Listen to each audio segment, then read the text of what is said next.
চলো যাবো এবার। ওর ওই হারটা চাই। চলো যাবো। আর ভালো লাগবে না।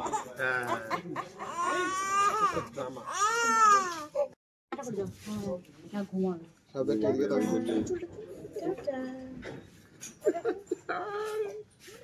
চুলের মুঠে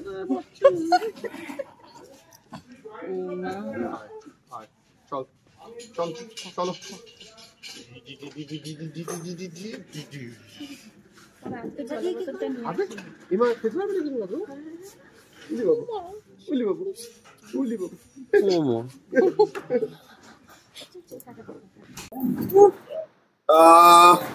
সিনের মধ্যে কথাই বেশি ভালো সামলাচ্ছি।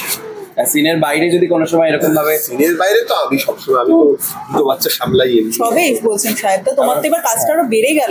আমার ওই জন্যই ঢুকছিলাম সবে। ওকে কম সামলাতে হয়, আরেকজনকে বেশি সামলাতে হয়। অন্য বাচ্চাদের বেশি সামলাতে হয়। তাই একটু আগে কিন্তু সুস্মিতা বললো হেয়ার ব্যান্ডে বেশ মিষ্টি লাগছে, চেঞ্জ করেছে। কথাকে কিসে বেশি মিষ্টি লাগে অভি? কথাকে কিসে বেশি মিষ্টি লাগে? কথাকে কথাকে এরকম হেয়ার ব্যান্ড করলে খুব মিষ্টি লাগে।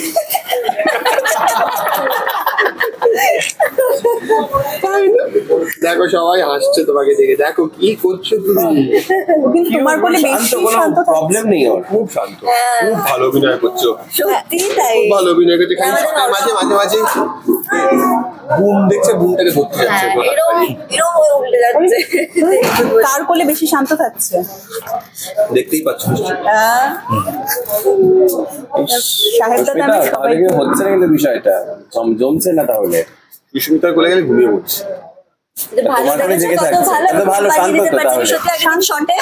নিয়ে এরকম করছিলাম, ঘুমিয়ে পড়েছে, শটের মধ্যেই ঘুমিয়ে পড়েছে। সুস্মিতাকে এখনো পড়ে ঠকে যায় ওরকম একই রকম ভাবে না, খুব স্বাবলম্বী হয়ে গেছে। ও আর সেটার নেপথ্যে কে রয়েছে, কে পড়েছে এই যে স্বাবলম্বী করে তুললো? ও নিজেই হয়েছে। তুমি আবার ক্রেডিট নাও না, বলো স্যার। সুস্মিতা এবং সাহেব পুজোর কি প্ল্যানস আছে একটুখানি আমরা শুনি, কারণ কাল মানে গণেশ পুজো চালু হয়ে যাচ্ছে, দ্যাট মিনস পুজো চালু। তো সেক্ষেত্রে কি প্ল্যানিং আছে পুজোর? পুজোর প্ল্যানিং বলতে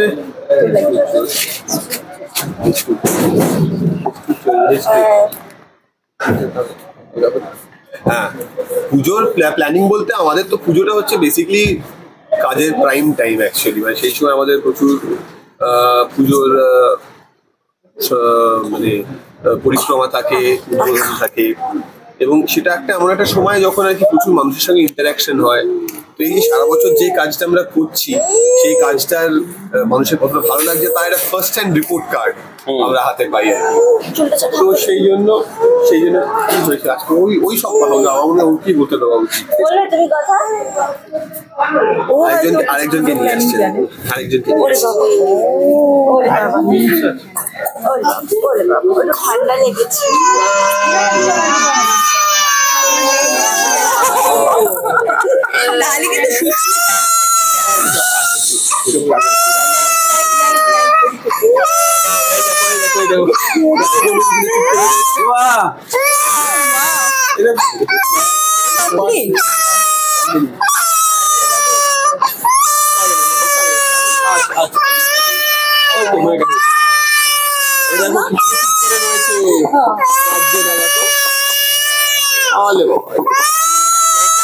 আমরা বিব্রত করি।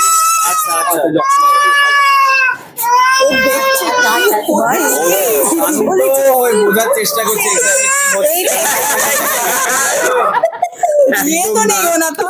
একদম না, তোমার রোগ নয় এটা, একদম নাটক করবে না তুমি। আচ্ছা, কি আসতে চলেছে একটুখানি আমরা জানতে চাই। যেমন তোমরা আমাদের দর্শকরা অলরেডি জানে যে কথা এবির একজন বেবি হয়েছে, এবং সেই বেবিকে চিত্রা চুরি করে নিয়ে চলে গেছে, এবং কথার কোলে একটি অন্য বাচ্চা অ্যাডপ্ট করে এবি এনে দিয়েছে। এবার ডিলেমাটা এখানেই তৈরি হচ্ছে, যেখানে যে অরিজিনাল বাচ্চা ওদের তাকে খুঁজে পাওয়া গেছে।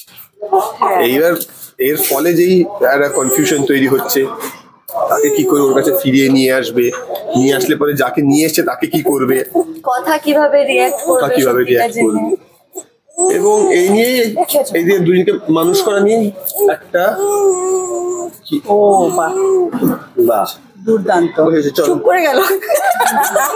এদের দুজনকে মানুষ করা নিয়ে এখন আমাদের গল্প। এই নিয়ে আমরা বুঝতেই পারছো যে সেলিব্রিটি শেফ এভি ছিল, সে এখন বেসিক্যালি জ্ঞান জ্ঞান করছো কেন, কি হয়েছে? হেঁচকি উঠছে, জলও না হেঁচকি উঠছে। তো ওদেরকে নিয়েই এবার গল্প হবে, একটা ফ্যামিলি ড্রামা যেরকম হয়, তার মধ্যে থ্রিল থাকবে, রোম্যান্স থাকবে, পেরেন্টহুড থাকবে, সব মিলিয়েই আর কি একটা ফিল গুড ফ্যাক্টরের উপর হোপফুলি আমরা কাজ করবো।